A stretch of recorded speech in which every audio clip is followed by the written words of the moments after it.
to Decent Christian Music Talk. I'm Eric McClanahan. A lot of you probably know me as an Everglow on Twitter. I know the show is called Decent Christian Music Talk, but sometimes it's going to be more like Christian talking decent music. So I think that's kind of what today's gonna be more like. I've got AJ Simmons here with me, who I've become pretty good friends with online over the last few months, and we've been working on a project together, and we thought it would be fun to, go over it here on YouTube. So AJ, if you'll just introduce yourself and tell us some of your favorite Christian bands. Sure. Yeah, like Eric said, I'm AJ Simmons. I am a father of 4 kids. I am married to my wife, Valerie. I pay the bills through overseeing research and evaluation at a university. A dream gig for me would be hosting like an hour on Sirius XM's First Wave radio station, which is all about 80s alternative. So I'm excited to be chatting 80s music and probably spoiling my list a little bit by narrowing it down there.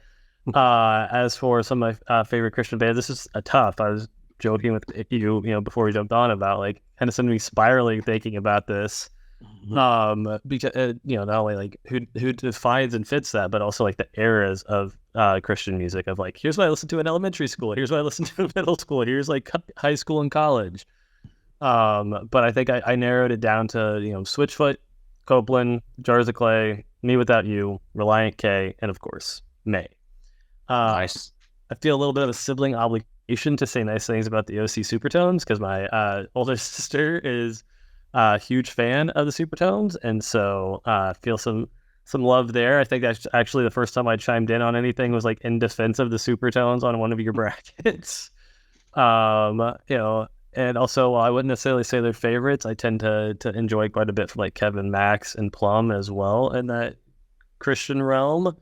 And then over the past year, I've come across largely, I think, through you and your brackets, people like Rich Mullins, Caedmon's Call, Joy Electric, the Benjamin Gate, that are kind of too new for me to like, or also like similar. There's a newer Christian artist that just hasn't been around long enough for me to throw in that pile. But yeah, I think that 4, 5, or 6 that I mentioned are kind of my favorites there. I think we overlap a little bit, at least definitely on May. Yeah, and I think one of the first things I remember you commenting on was that you knew who All the Day Holiday was. Mm-hmm. I was like, okay, that's not a whole lot of people know them. I think it was All the Day Holiday and like Deus Vale, right? Yeah, I think 2, and then Paper Route we have some overlap on, but they're a little bit bigger.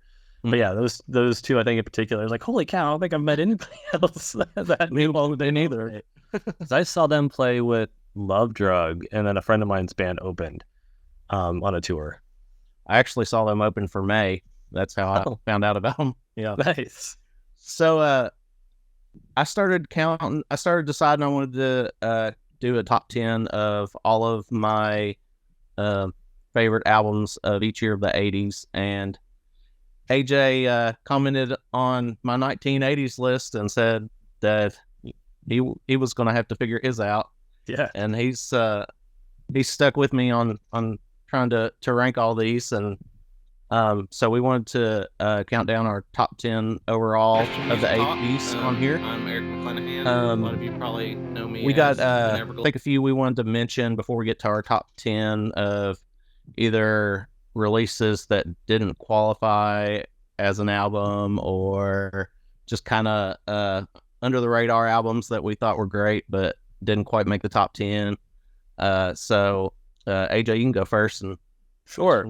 So one of the things, I don't know if we're going to go through the rules, but one was like no best ofs, no compilations. And what's hilarious is I think we both naturally got there without like communicating that. Mm-hmm. Like that just seemed like a natural rule here. The problem for that for me is like my 3 favorite albums of the 80s happen to be sort of like compilation albums. The Smiths, Louder Than Bombs, and then Hatful of Hollow, and then New Order's Substance, right? Like they're singles, they're B-sides, they're previously unreleased, they're alternative takes. And so like those 3, and then of course like Fugazi's 13, right? Like is the combination of their first 2 EPs put together. And I was like, this is a re-release. Like I can't include that in there. And so those were ones that I didn't even try to enter into my top 50 because of the compilations. Like some of my favorite songs from the Smiths happen to be on Louder Than Bombs and Full of Hollow. So that was I think a fair thing. Normally, like I don't include those, but those are a lot of actually original songs, but just happen to be on compilation albums. What were some of yours that didn't qualify? I guess. Fugazi was one of them that that I'm into. Actually got into the Smiths from a compilation, but it was not one of the bigger ones. It was like just a very best of the Smiths and had like 19 tracks on it. Practically, all of a couple of albums. So that, and then I just wanted to mention some of my ones that just missed my top 10. I don't know if you wanted to talk about. Yeah, go ahead and do that. All right. I'll chime in with mine, and I've got one other. I guess two other that I want to thank, but yeah, let's start with yours that didn't make the cut that you want to highlight. All right, I brought props. Head on the door by the. You're rebuilding your CD collection. I still haven't done that. These are, although I pretty much love enough that I didn't get rid of them. So, the Head on the Door by The Cure is one of my 5 honorable mentions that I'll show here. Rich Mullins, Never Picture Perfect.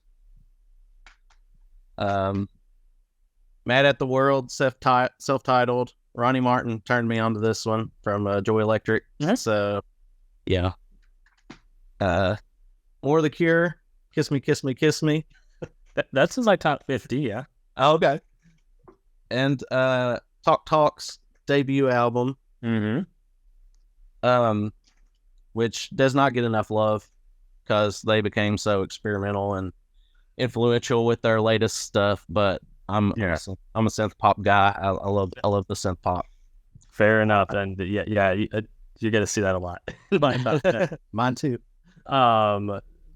3 albums that I thought were kind of like hidden gems is almost how I viewed this. Like they were in my top 50, but I don't know how known they are. Would be like Book of Love, like they're self-titled, right? Like they toured with Depeche Mode a lot, and they kind of had a similar sound to them. But like after their first album, even like as a fan, like there's probably one other really good track on the rest of their discography, but that first album has several really good ones like Boy, I Touch Roses, Lost in Your Eyes, and Book of Love.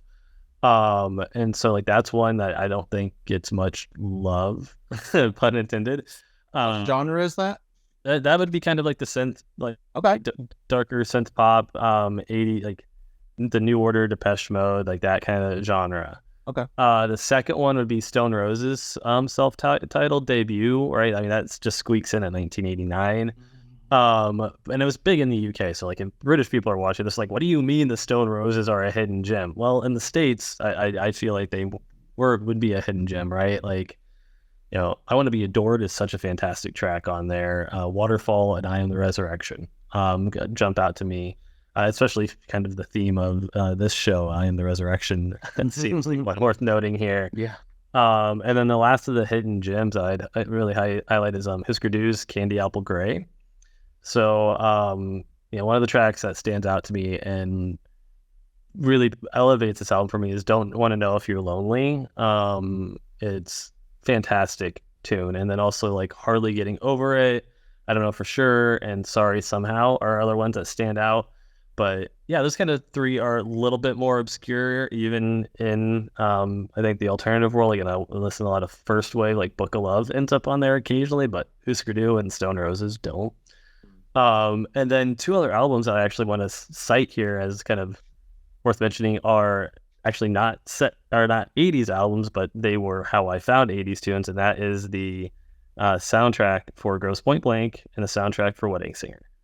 I was a rural kid with parents that didn't exactly listen to a lot of like 80s alternative stuff. And so it was through those 2 soundtracks that I found the Smiths and the Clash and the Cure and New Order. And so like, thanks Sandler for making an excellent comedy that had an awesome soundtrack. And then, with Grosse Point Blank, Joe Strummer put that soundtrack together. So like, thanks Joe Strummer for introducing me to the Clash. So I thought those ones would be worth kind of mentioning that, like, yeah, they weren't made in the 80s, but they had a lot of 80s tunes, and they're how this rural kid found those albums. I think eventually I probably would have found them anyway, but I found them when I was like, I don't know, 11. Right. So thanks to those two soundtracks.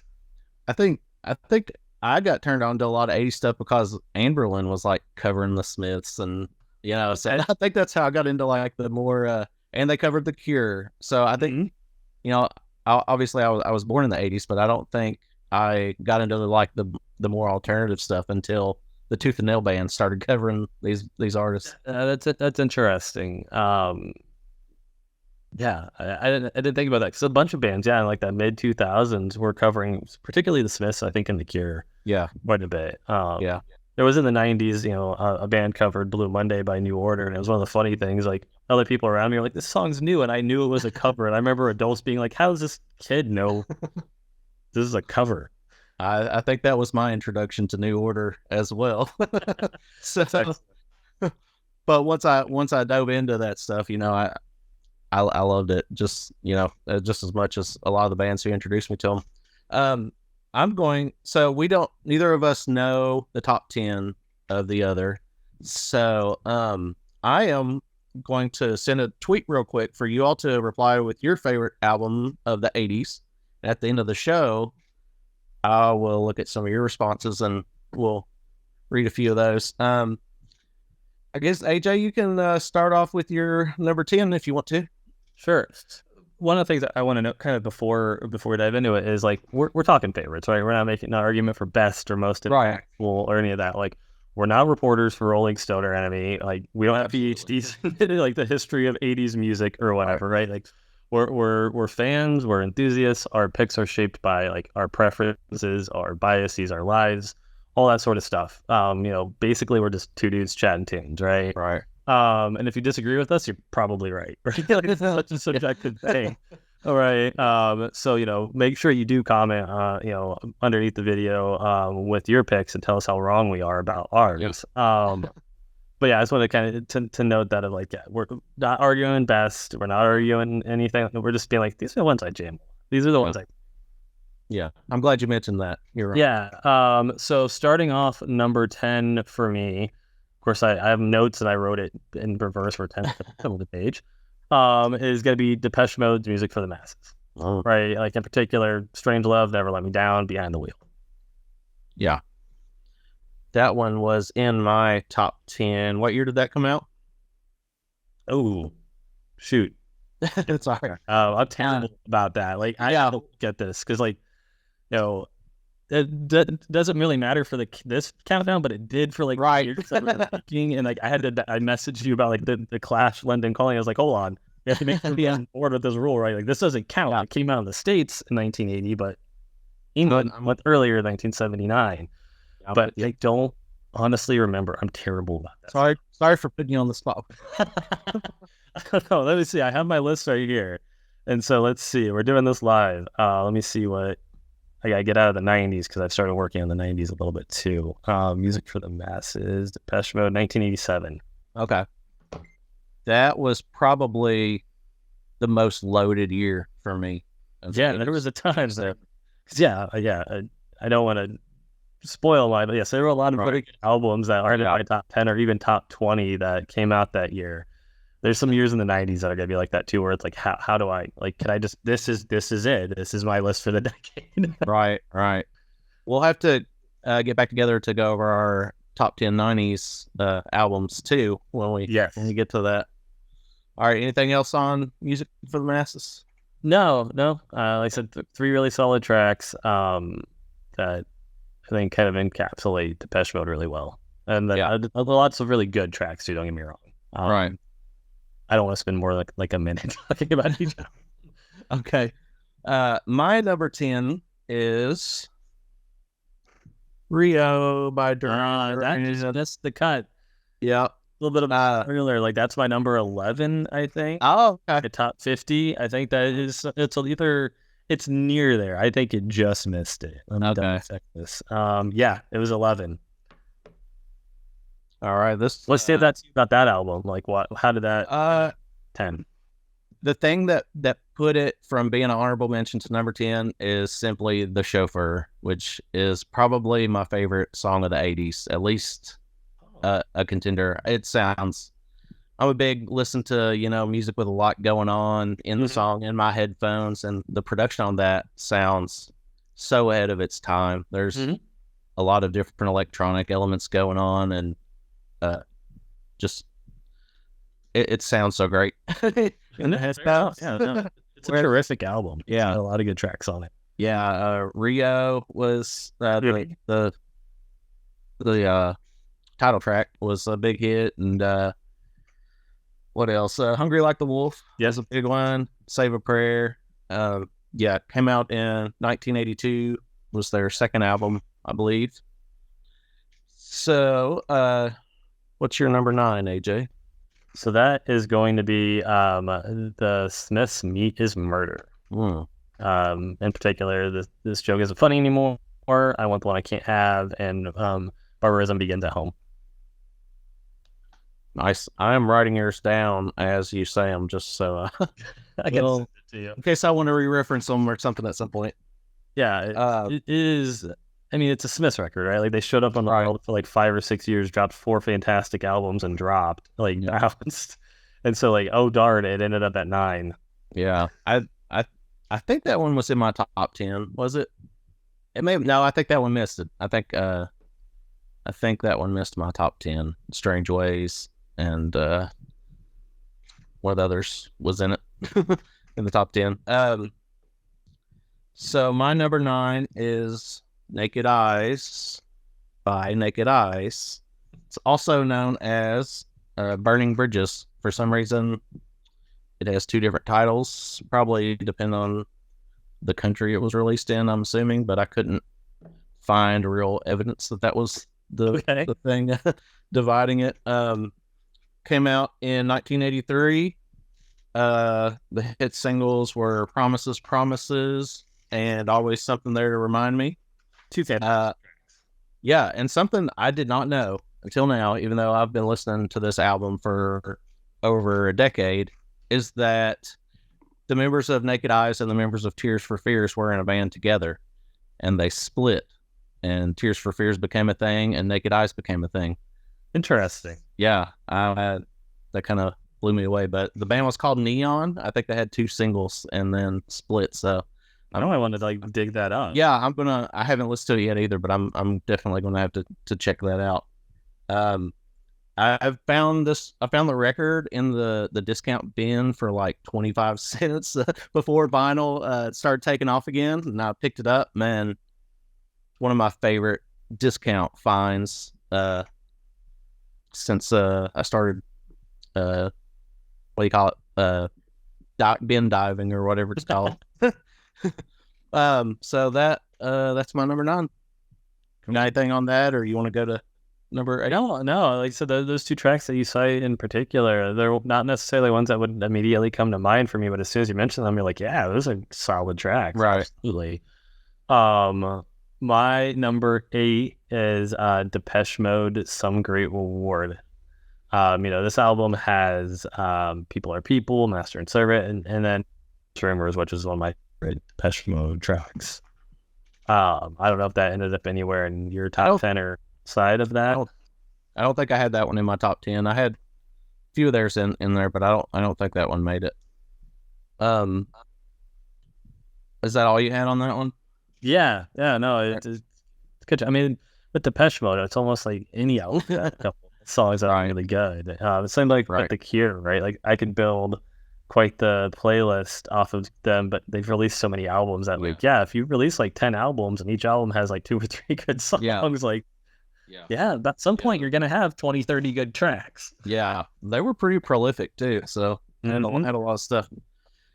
My number 8 is Metallica's Ride the Lightning. I just think it's about as flawless of a metal album I've heard. 8 tracks, all of them extremely solid, memorable stuff. Supertones borrowed from Creeping Death on Supertone Strike Back. And it came out in 1984. And that is probably the only metal album you're going to see on my list. I don't know about AJ's, but Yeah, a lot of the metal hasn't aged as well for me from the 80s. No, I agree. I've got some metal in the like 11 through 50 range on my list that people will have seen, I think. We'll see. But nothing particularly high. Yeah, was not a huge fan of 80s metal. Metallica, yes. Pantera, a bit. Dio, a bit, mostly because of like Holy Diver. Right. But now, like, yeah, Metallica, a couple of Metallica albums made top 50. Yeah. So I guess you can go on to your number 7. So this is the Smiths' debut, The Smiths. Songs like this has like This Charming Man, Hand in Glove, What Difference Does It Make, Pretty Girls Make Graves, right? Like this has a lot of good tracks. Yeah, I mean, do follow on a trend here. I didn't mean to necessarily sort of make it let's bounce between Depeche Mode and the Smiths. Like it's not that the whole top 10 is not just bouncing back and forth between Depeche Mode and the Smiths. But that's what the first. Hey, we like what we like, so yeah, it's exactly right. Like that kind of goes back to what I was saying. Like these are just our preferences, man. Like these are what we came across and what hit with us, especially probably in like the teenage years, right? Like that's the joke, right? Like what you like when you were 13, you're probably stuck with for the rest of your life. And so yeah, it's a heck of a debut for a band. In my opinion. Yeah. What about you? What was number 7 for you? Did that even make any of your top? I don't think that one did either. Like I said, I was introduced to the Smiths by a compilation, so I listened to it a lot. So I was so comfortable with the singles that by the time I got to the albums, it was hard for me to not hear it as disjointed. No, I get that. I do get that. Yeah, 100%.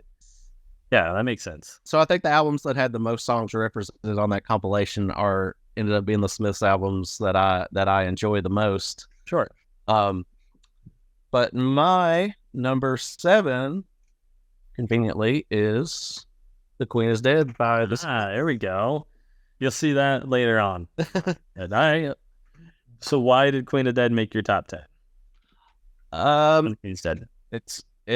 I know it's over. It's probably might be my favorite Smith song. That's beautiful. Yeah, I like it when they kind of slow it down and do the ballads.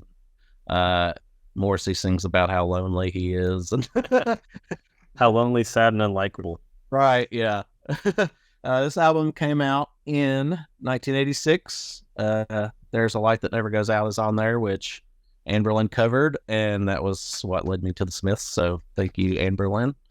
Yeah. I'll have more to say about Queen Is Dead later on in my countdown.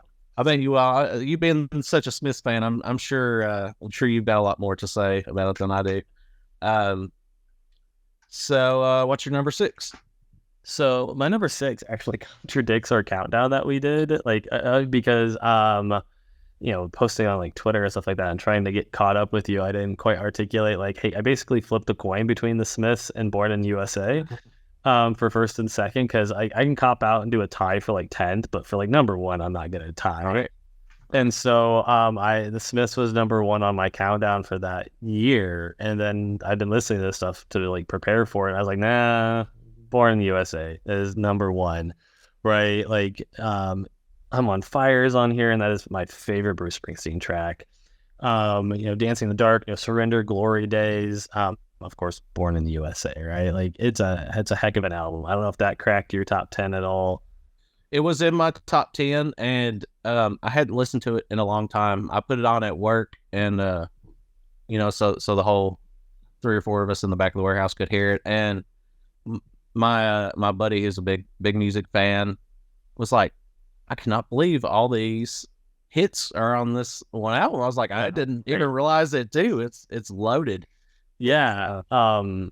With Springsteen, it's hilarious. A funny story is like, I don't really know why, but I used to like really dislike Springsteen as like a kid and teenager. Like, I don't know if it was like the people that I knew that like Springsteen, like the adults that I knew, that I was like, if they like Springsteen, I don't like it. And so somebody tried to pitch Gaslight Anthem to me as like, hey, it's Bruce Springsteen if you listen to The Clash. And I was like, no thanks. I don't want anything to do with it. And now like Gaslight Anthem is one of my favorite bands, and I love Bruce Springsteen. Great band. So like I had to get through whatever bias I had in my head. And now Springsteen albums in my top 10 for the 80s. Nice. So, I don't know what it was, but this is a heck of an album. It's like you said, a number of just excellent hits. Yeah. You almost feel like you're listening to a greatest hits of the 80s Springsteen compilation. Absolutely. I actually, the same thing happened to me. I flip-flopped my number 1 and 2 for 1980.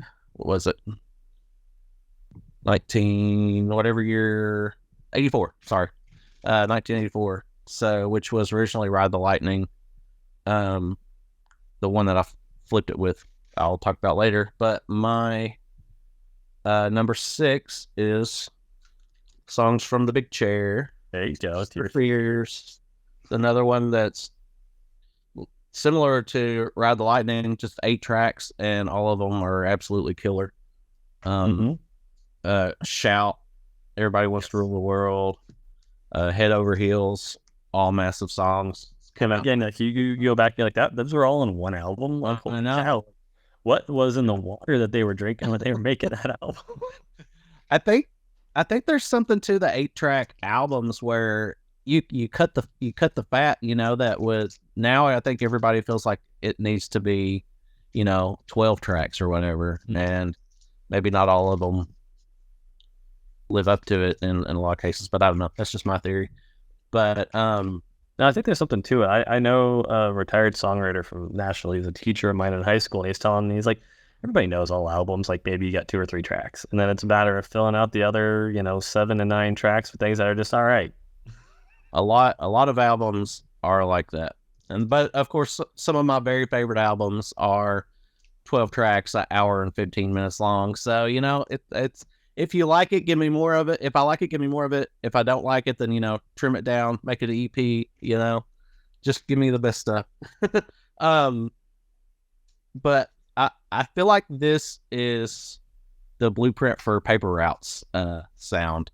Oh, okay. Yeah. I mean, absolutely. There's a huge influence, I think, from Tears for Fears on Paper Route. Like Tears for Fears and the Smiths put together probably equal Paper Route. Yeah, probably. Yeah. That's when I listen to this album, I think that I can hear, like if Paper Route was in the 80s, like it reminds me of kind of what they would sound like. But no, so that is my number 6.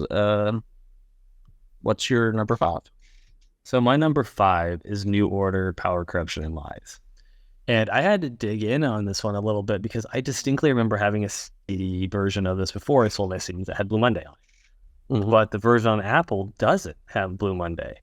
It turns out in the original 1983, again, I dove into this because I'm a nerd, they released like multiple versions depending on the format. Like we see this now, right? Like if it's on iTunes, it might have this or whatever. And so I think it was like the vinyl didn't have Blue Monday and another track that I'm blanking on right now.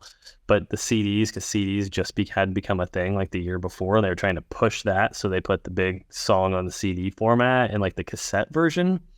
Mm-hmm. And so at first I was like, oh man, like because Blue Monday kind of elevates this album for me. So I was like, oh, what do I do here? Like, do I count Blue Monday? And then I found the 1983 Rolling Stone review of the album, and Blue Monday is discussed. So I was like, all right, nice. Good enough. Rolling Stone says Blue Monday is on the album, right? Like this album has, obviously Blue Monday. That is a fantastic track. Age of Consent is a fantastic track. 586 and Your Silent Face, right, are all excellent New Order tracks. Yeah. And again, like when it comes to New Order, Substance 87 is like my big album from them, but since that doesn't count, Power Trip. Yeah. Blue Monday is the 80s for me. And not only for me, like you see so many movies that are like set in the 80s that they're like, we want the viewer in the trailer to know that this is set in the 80s. We're going to have Blue Monday be the song. Right. Like, and so it encapsulates that like 80s sound that I like. And it connects to Joy Division, obviously. I mean, a lot of New Order stuff, but particularly that song, right? And Joy Division is fantastic. And so, yeah, like this album counts, but I really had to like dig into like this. Did I include Blue Monday or not? And they had Rolling Stone help break that and make sure I was on the up and up. All right. That would be a huge factor in the position of that album on my list too. Didn't quite make my top 10, but they had a couple in my top 50. I think that I think we'll be putting our top 50 on our Twitter accounts or X accounts sometime after this is posted. So make sure you keep a lookout for that. My number, what number are we on here? Number 5. Number 5 is "It's My Life" by Talk Talk. Yeah. This is the one that this leaped over Ride the Lightning for me. It actually leaped over the self-titled Talk Talk album too, which I had considered my favorite album by them until just comparing them closely side by side. Well, it is amazing. Like what this process has done of making me like think a bit more about the stuff. Like if you had asked me casually, like, hey, top 10, I probably would have thrown out 10 albums, but there's stuff. Right. Doing this maybe changed that list a little bit. Yeah, it does. That's one reason I like making lists so much. And I've started like rating every track and on the You said this stuff on Twitter, right? Like you have amazing data. Like whatever system it is that you use, like you have solid data on this. And like you asked me how I track mine, and like I do data for a living. Like this is fun to me. So like okay, no, I don't actually like. You would think like at PhD, I do data for a living. It's gonna be very systematic. I'm like, nah, it's my noggin, man. Just like when I look at it, yeah, these are the albums I like. Let's see what Wikipedia said was out. Yeah, that makes sense actually. This came out in 1984. "It's My Life" was the big single. No Doubt re-recorded it, and it was a hit again. Yeah, they did do a good job on it. "Such a Shame" is actually probably my favorite on the album. I think it was the second single. Not near as big as "It's My Life," but it's a pretty good synth pop jam. Mm-hmm. All right, what's your number 4?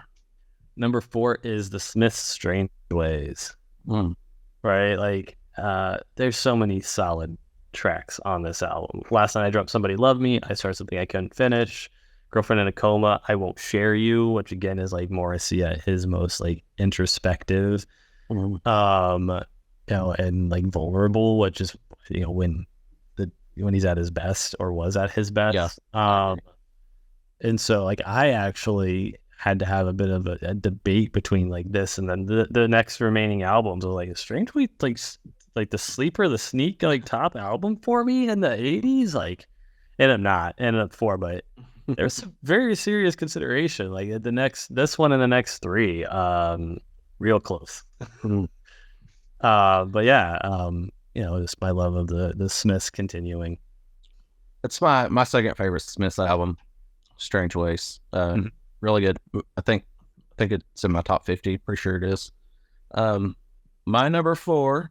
Finally, something for the CCM Twitter crowd.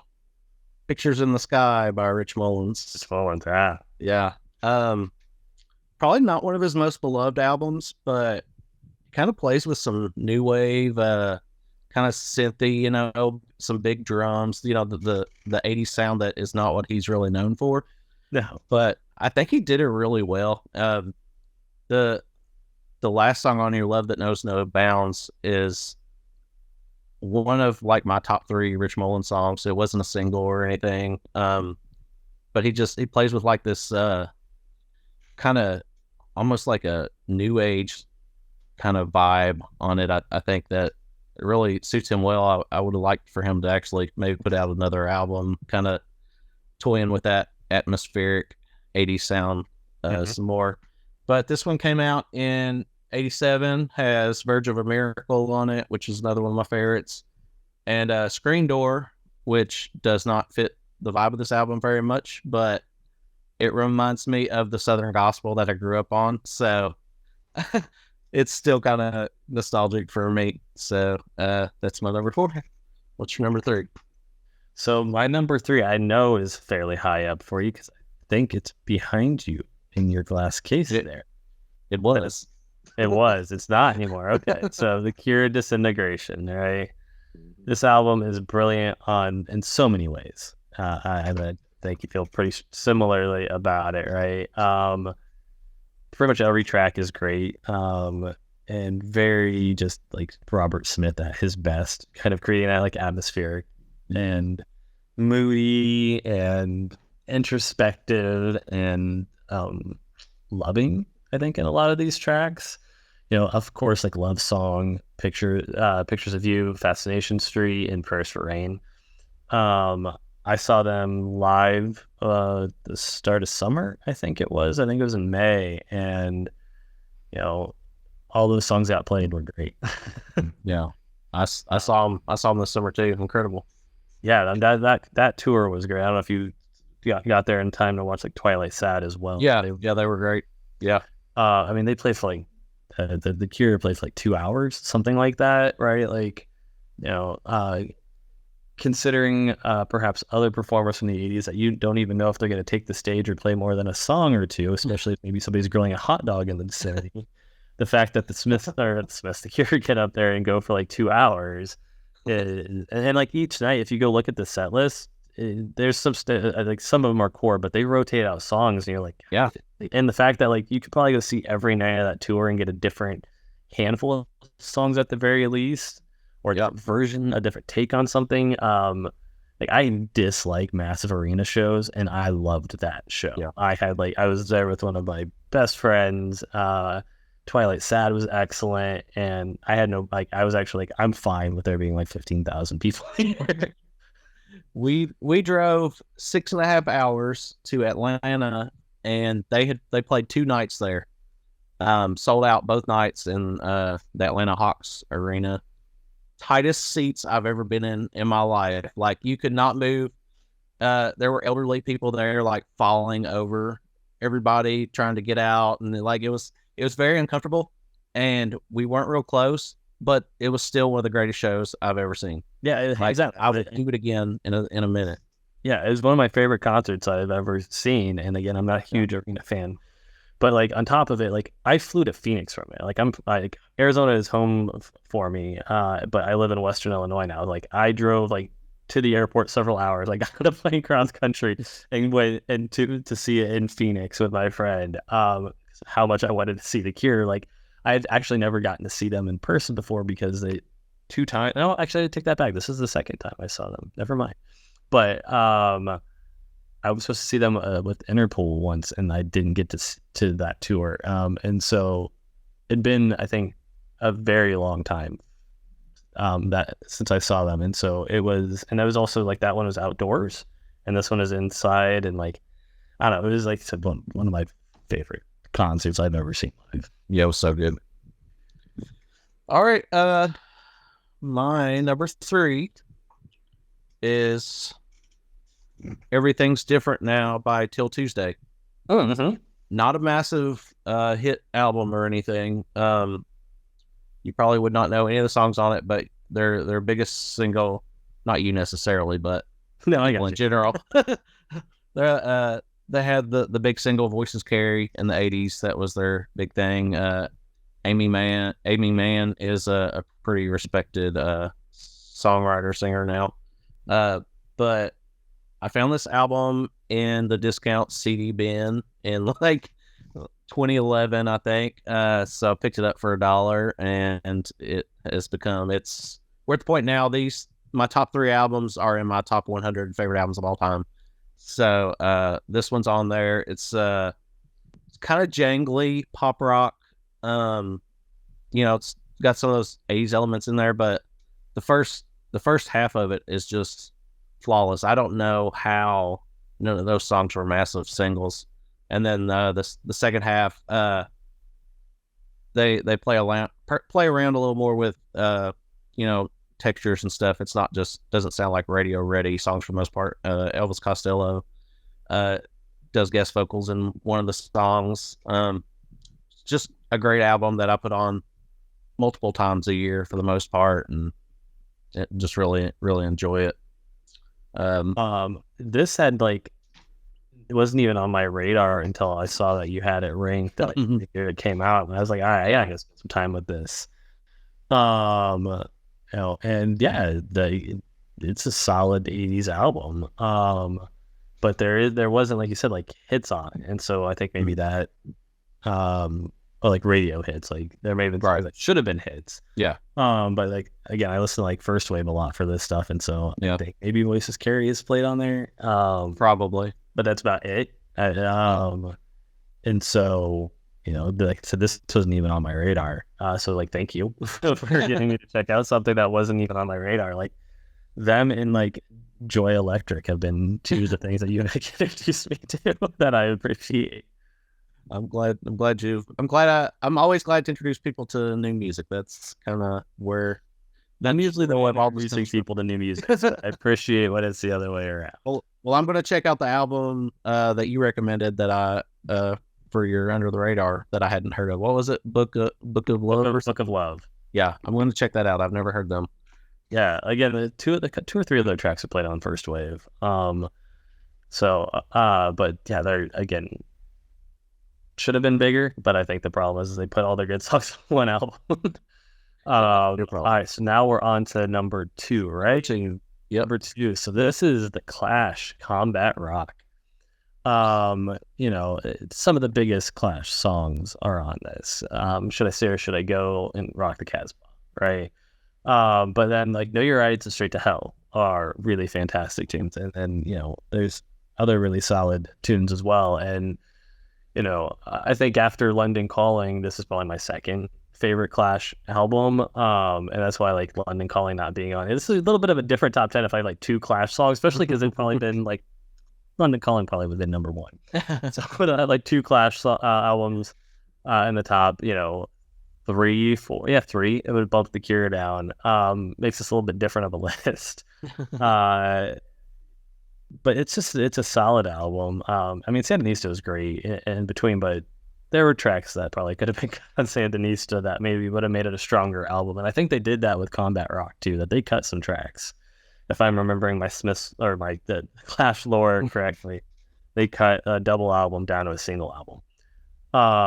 This is the last album with Mick Jones. This is the last album with their drummer, like the core Clash lineup. And it's solid tracks, man. One of the things I just thought of, like looking at my list and the Clash is, did you know that Mick Jones and Morrissey nearly were in a band together before the Clash, before the Smiths? I don't know that. Yeah, so Morrissey was in a punk band before the Smiths, and Mick Jones hadn't formed the Clash yet, and had talked about forming a band together. Can you imagine that combination of especially at that time, before, like, it'd have been interesting to see it like that time, but then again, like after the Smiths split and like Mick Jones left the Clash, like what that would have sounded like too would have been really interesting to me. Yeah. But I learned that in a biography that I read, and I was blown away because I was like, that would have been really interesting. Even Morrissey's punk band that he was in had several people that went on to become successful musicians as well. But yeah, Mick Jones and Morrissey in the band. Yeah, that definitely would have been probably one of the greatest bands of all time, just like their their main sound, right? Like, yeah. I mean, Johnny Marr is a brilliant guitarist, and that would be a heck of a discussion there of Johnny Marr and Mick Jones were guitarists, but the sound would have been different and fun. I think it would have been. I want to hear that album but also like those two divas, Mick Jones and Morrissey in a band together. How long does that last? Right. Yeah, that could be a problem. Morrissey seemed to have trouble being in a band with anybody, from what I can tell. My number 2 is "Make It Last Forever" by Keith Sweat. Yeah. Okay. When I was growing up, I was raised on Southern gospel and country. When I became 13, I started getting into Boyz II Men and things like that, and kind of took me down the R&B path. There you go. Keith Sweat's 1996 album, I can't remember what it was called, was one of my first R&B albums, and over the years I've tracked down his other stuff. And "Make It Last Forever" is good chance it's my favorite R&B album of all time. It's got a lot in common with the synth pop, I think. Like, there's some electronic elements in it. The bass and the songs, like the bass lines, are just crazy contagious, and just has a great sound. Another one that just sounds great in headphones. If you're into R&B, Keith Sweat's a little less creepy on the sexual things on this album. I think maybe the success of this album gave him some swagger that he let out too much in his following releases. I don't know. I don't know enough to say, but I was a little surprised that I ended up on, like, considering kind of what the theme of this is and a lot of your music. I was like, I think like what I do know. That's an interesting. I cannot believe my mom let me listen to the R&B stuff I was listening to when I was 13, 14. I didn't. I don't think I knew really the depths of sexual concepts that were on those albums. But one thing that's funny about this album, the first time I revisited it not long ago, I didn't remember much about it except for the big single, which was I Want Her.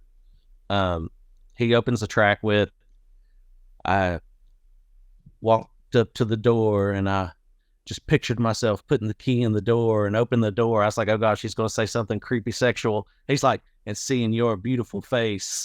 Like, this is definitely not the same Keith Sweat that put out an album, Right. in the several years after.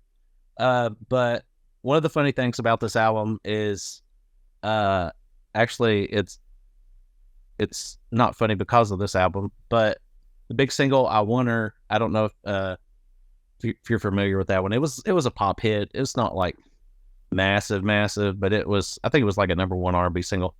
But the hook just says like I want her real quick, like I wanna. And then I was listening to a Fred Hammond album, and he samples that I wanna part because the song is called I Wanna Know Your Ways. So when they say that I want her, they say it so fast it sounds like I wanna. So in Fred Hammond's song, which he's a big gospel singer for anybody who's not familiar, they're singing Keith Sweat hook in the background, which cracked me up the first time I heard it. But it's funny, like talking about like revisiting stuff and catching things like that. I didn't catch ever, and I listened to this a ton, especially as a kid. I Licensed to Ill by the Beastie Boys, which just missed my top 10. Samples I Fought the Law by The Clash in one of the tracks on there. I'm blanking on which one it was now, but at one point that had just snuck into my top 10 before revising it. I was going to have that as a trivia question. Like, all right, Just Drummer appeared on 2 of my top 10, Eric. Like, what's the second album Just Drummer appeared on? And it was randomly in one of the Licensed to Ill songs. Wow. I Fought the Law. I did not know that. Like I said, I was re-listening to it. I went, oh, I'd re-listen to that. I've just been listening to The Clash a lot. I don't think I even revisited Licensed to Ill on mine. I revisited Paul's Boutique.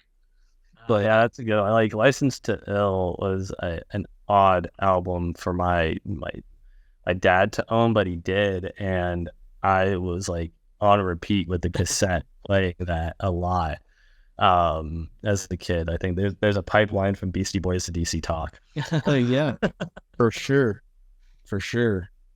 So I guess we're down to our number ones. So you can guess what it is because I mentioned it earlier, and the band that I like the most, but of the 80s, it's the Smiths, The Queen is Dead, right? There are so many incredible tracks on this. Like I know that as I understand, the Smiths think Strange Way, like Morrissey and Marr both think Strange Way is a stronger Smiths album, but like as a fan, Queen is Dead, I think just, again, the top 4 could have switched order a lot, but I think Queen is Dead just gets it over the finish line for me. Yeah. There's a Light That Never Goes Out, Big Mouth Strikes Again, Boy with Thorn Inside, Some Girls Are Bigger Than Others, and I Know It's Over, right? Like we were just talking earlier. I Know It's Over is like devastatingly beautiful and well done, and it actually probably features my favorite lyric ever written by Morrissey, which is it's so easy to hate, it takes strength to be gentle and kind. It's one of those things that I wish Morrissey now would perhaps listen to his own advice from 30-ish years ago or so, right? That, and like There's a Light is such a fantastic tune. Like I know that How Soon Is Now gets so much love, and deservedly. It's a heck of a track, but like, There Is a Light is perfect, my opinion. And then I Know It's Over is, I can't say enough about how just like raw and vulnerable that is from Morrissey. And so,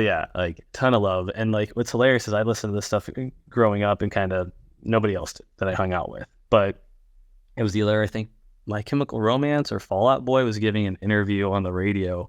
They get a call from a friend of mine, and like, they just cited Queen Is Dead as one of their favorite albums, and I knew what that was because of you. So that was kind of funny. Like, when that generation of bands started coming out and citing the Smiths and the Cure and stuff like that, all of a sudden my knowledge is kind of useful. Yeah. I was talking a lot of credibility after My Chemical Romance and Fall Out Boy were citing bands. I was like, yeah, you guys should be listening to this stuff. Yeah.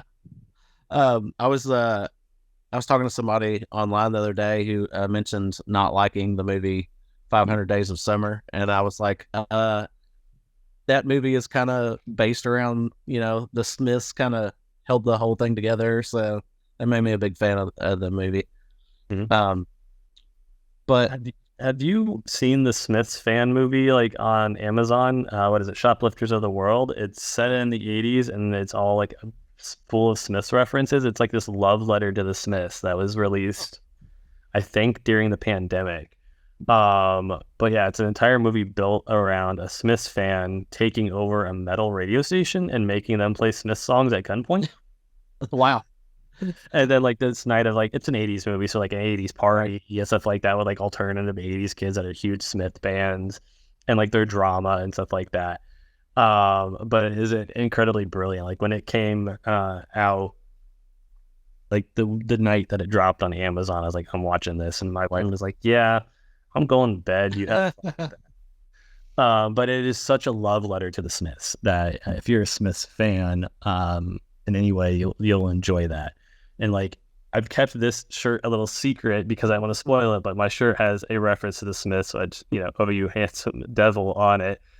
Because of how much of a fan I am of them. And this shirt is funny to me. When we had our twins, I actually got onesies with this. And like, there's a picture of me wearing this and them wearing their onesies somewhere with this. Which I know that's not on Queen Is Dead, but it is Smiths. But yes, my love of the Smiths runs deep enough that they are top 4 albums for me in the 80s. And probably beyond. I don't know if we'll get to doing the top 50 or something like that of 1980s through today. I don't know. When we're through the countdown, but yes, my love of the Smiths runs deep, and being a fan of the Smiths now is a little problematic because of Morrissey. But try to separate the art from the artist and think about who they were when they released that album. Yeah, I get you on that. Yeah, so let's go with your number 1. Well, first off, let me say I also had a Smiths shirt, but it said the Smiths, and it had Will and Jada Pinkett Smith and Willow and Jaden, in the style of the the Smiths logo. That shirt didn't age too well either. But my number 1, you pretty much called it. Disintegration by the Cure. Was flawless, kind of the opposite of what I was saying about Ride the Lightning and Songs from a Big Chair. It's a very long and I don't know what the word I'm looking for is. You gotta pay good attention to everything that's going on, really, I think, to really digest it. Like, I won't really listen to this album in full unless I'm alone with my headphones and can concentrate on everything. It's just one of those albums for me, and that's really me with all my favorite albums. I don't like to listen to them in passing. I like to try and take it all in, and Disintegration's a perfect album for that. I think it even says in the liner notes something about this record is meant to be played really loud or something, something like that. As Love Song, Pictures of You, came out in 1989. I feel like I can hear like the path that a lot of my favorite bands took from The Cure to their sound. Like, so many like alternative bands, and I think even emo bands probably drew from The Cure, and any kind of like atmospheric rock bands. I think all probably learned from this album, and the production on it is just incredible. It's a top 10 album of all time for me. Although I maybe shouldn't spoil that because we might get there in a year or so.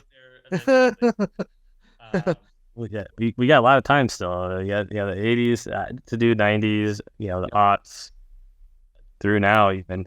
And though honestly, part of me wants to go back and do the 70s because like doing my like sense of time in the 80s and stuff, I was like, yeah, isn't that album again like London Calling, an 80s album? Now what about Blondie? Oh, and I like, oh man, like so many of the albums I really love are like 75 to like 79. I would have to do a lot of re-listening there because like I feel like if I don't, my list will be very weighted towards the late 70s. Like mine would. In my mind, Pink Floyd is when music started getting good. Like to me, I'm not a big Beatles or Rolling Stones or early Bob Dylan guy. I think it's just the from production aspect. I think like Pink Floyd made music start sounding really good in the headphones. I think, but so you got anything else on our list? Anything you were surprised was or wasn't on mine? So a couple things. One thing is like starting to build this list. I don't know about you, but like there's a bit of the specter of my parents and what they listen to hanging over me. Like my dad in particular, lots of like Southern rock and like that arena rock, like Styx and Journey and all of that stuff. And so like there were some initial drafts of some of the years that had those albums on it, and I had to sit there and be like, do I like that album because I actually like that album, or do I like that album because I had to listen to it a lot? Right. And so it's funny to see that influence as well. I mean, that's going to continue on into the 90s. Like I've already started trying to work on the 90s stuff, and there's stuff on there that I'm like, yeah, this is in the pool of potentially the top 10 of that year, but probably not making it. But listen to it a lot with my folks.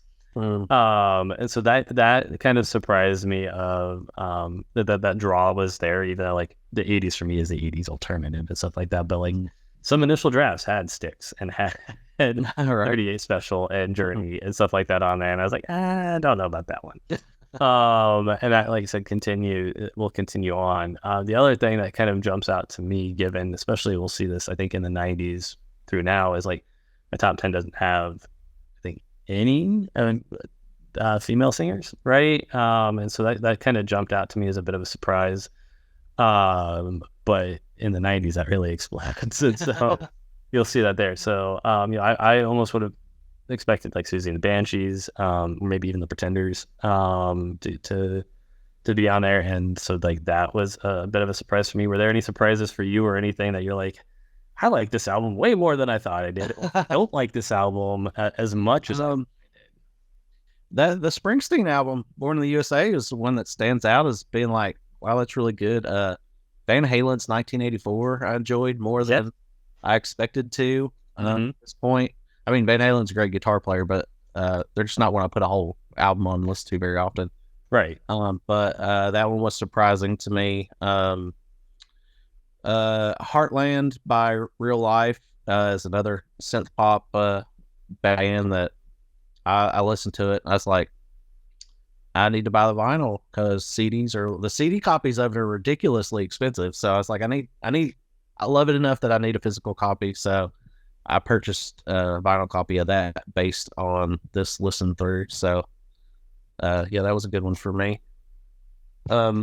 So surprise for me was the Pet Shop Boys didn't rank higher for me, but it kind of goes to what we were saying earlier about like they've just released a ton of albums, and so like if you've released 10 or 15 albums, and each album's got like 2 decent tracks, so like no wonder I think I like so many songs from them, but I don't necessarily like individual albums as much, though I'm sure I now offended a huge Pet Shop Boys fan watching this. So I was a little surprised that they didn't rank higher, because they are probably like a top 10 80s band for me. And so like I think I have 1 or 2 of their albums in the top 50. And so that kind of surprised me, I think, a little bit. Because like when they were on tour with New Order, I really wanted to go to that. I was like, yeah, it's a heck of a lineup, both those two together. And then it kept getting postponed and didn't work out. And so I gotta hope that they'll come back over here at some point again. But yeah, I think the lack of performance from Pet Shop Boys kind of surprised me. They're another one that my initial introduction to was a compilation. So it's another instance of me knowing the big hits. You're right. Like yeah, there's like 10 or 12 tracks, maybe more, that I'm like, yeah, these are great. Yeah. And then you listen to the rest of the album, you're like, yeah, they're fine. Yeah, some better than others. Yes. Yeah. So that's, I think, surprised me a little bit. Okay. Yeah. And then songs that I like that aren't on albums, again, like why I had to mention Then Bombs and Full of Hollow and Ceremony or Substance, because like Ceremony from New Order is even probably higher than Blue Monday for me, even though it's close. Both are in my top 10 80s tracks. Yeah. And like that's not like that's on Substance. I think that maybe it was released as a single. And so like that and this other ones, I was like, wait, oh, that was a single. Oh, that was on a compilation. Oh, that was a B-side. That song was like, how soon is Now started as a B-side? Yeah. That's crazy. Which is insane. So I think there was some surprises there of like, because I don't like, if you ask me what album a lot of songs are on, I'm like, I don't know. Yeah. What year is it released? You heard some are like, I don't know, man. Like, I just did this list and I still don't know. And so like, I'm learning albums, what year they were out.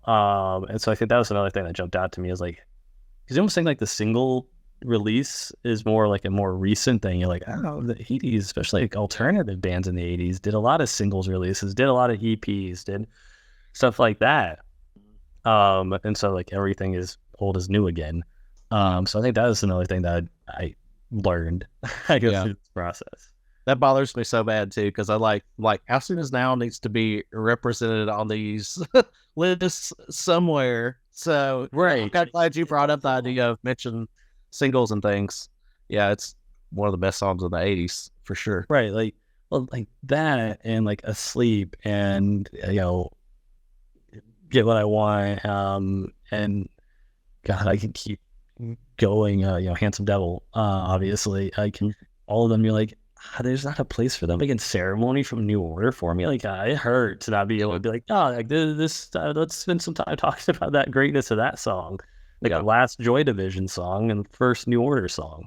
Yeah. I don't know. Any other final thoughts from you? Like this here, man.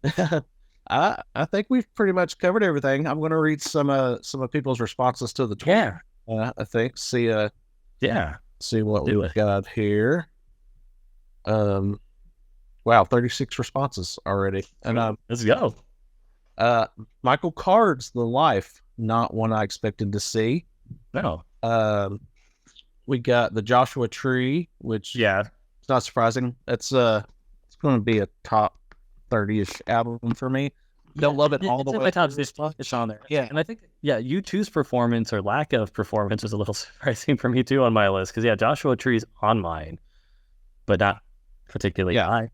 I wonder if it's that it's been almost like the singles have been almost too played out to where I don't appreciate them as much as I did at first.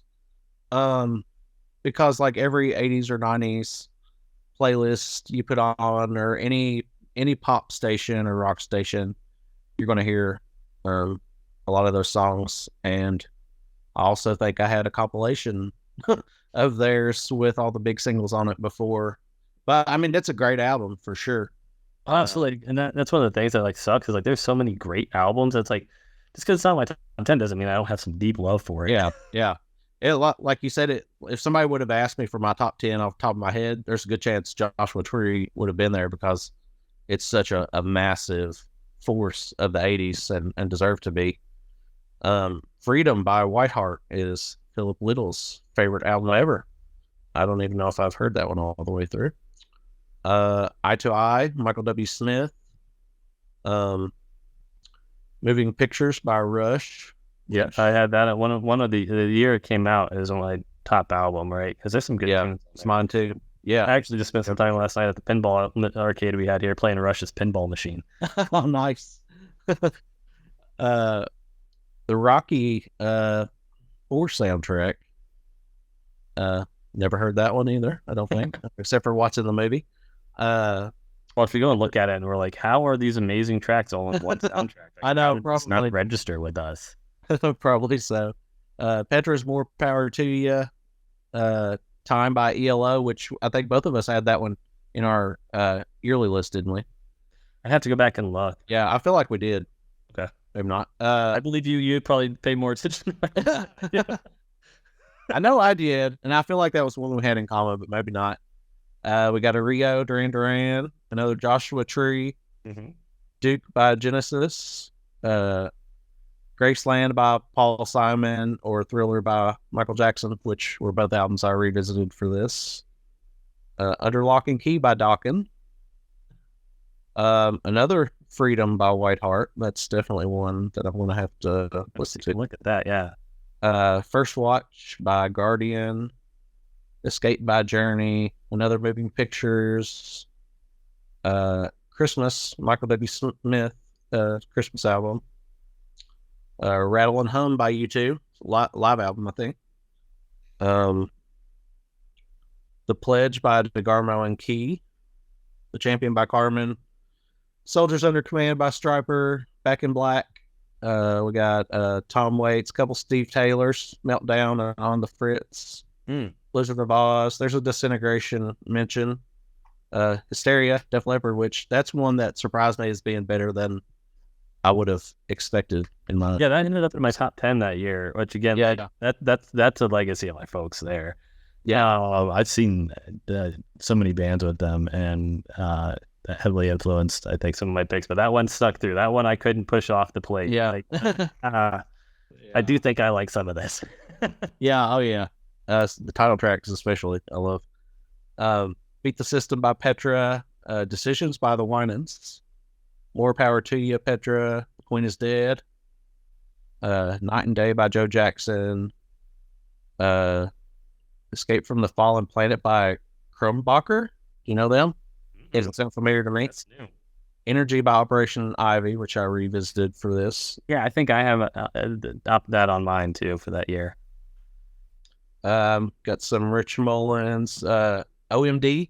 That's a good one that didn't quite. I don't think any of their stuff made my list, but I think for me again, they're good. If it's on first wave, I'm not turning the station over. Yeah. Another Joshua Tree and Kick by NXS. Okay, yeah. I tried with some NXS stuff because they have some songs that I really like, but I was just like, yeah. Yeah, I tried. I got, I knew it had like 4 big singles on it, I think. The non-singles didn't quite hit me as much, but I mean, solid album. Mm-hmm. All right, well, I think that about does it. This is fun, man. Like, it really was. Like, I don't get much time, like, opportunities to talk like 80s tunes. And like, my dad started liking some of the music I like, but definitely didn't grow up liking it like I did. And so his lists are very different. He is also making lists too. Well, you'll have to post his list online or something. Yeah. At least share them with you so you could see. And see again, like, this is what I came from, man. And I ended up at like. Well, it was nice that somebody was as into making lists for the 80s as I was. Usually it's just me and Josh Baylog, making lists for things. So it was cool to have somebody else kind of, chime in on that. So just why don't you tell people where they can find you online? Usually commenting on whatever you've posted on Twitter. What's your at on there? What is my ad on there? AJ Simmons 1987, I think. I think that checks out. So yeah, just look under something that Eric has posted, and you'll see me either agreeing, disagreeing, some sarcastic comment, or being like, "Yes, let's make another list about this," or "Why isn't there a tournament bracket?" Because the tournament brackets, man, really did like introduce me to stuff that I missed. And so those have been a lot of fun. Or just getting into fun debates and being like, no, there is a place for Christian ska and punk. All right, like it made CCN like fun intentionally and laugh at intentionally, because there's some cringy stuff from the mainstream that like if you point out that is like cringy and funny, they may not view that as humorous, but the ska guys are like, yeah, that's the point. Like, Yeah. so like no, like don't just like make them like stand in the corner and be ashamed of what they did. Five Iron Frenzy and see Supertones and all them, 1,000 Foot Crutch, Insiders, they did fun things. So see me probably defending Christian ska a little bit on even though none of it will be in my top 10 probably in the 90s or 2000s. But no, it's been a lot of fun. And like I said, the stuff I found or stuff I discounted and come back to, and I'm like, actually that was good. Why didn't I not? Get into that. So like that's been neat, because everybody's got like their niche band, like and Holiday and Days Veil for you and I, that other people are like, who? And we're sitting there like, they were so good, Right. like where did they go, what happened? Right. So thanks for coming on, and everybody go follow AJ on X or Twitter, whichever you prefer. I will always call it Twitter, probably. Yes, Twitter. I don't care. They spend a lot of money on changing the Yeah. That's right.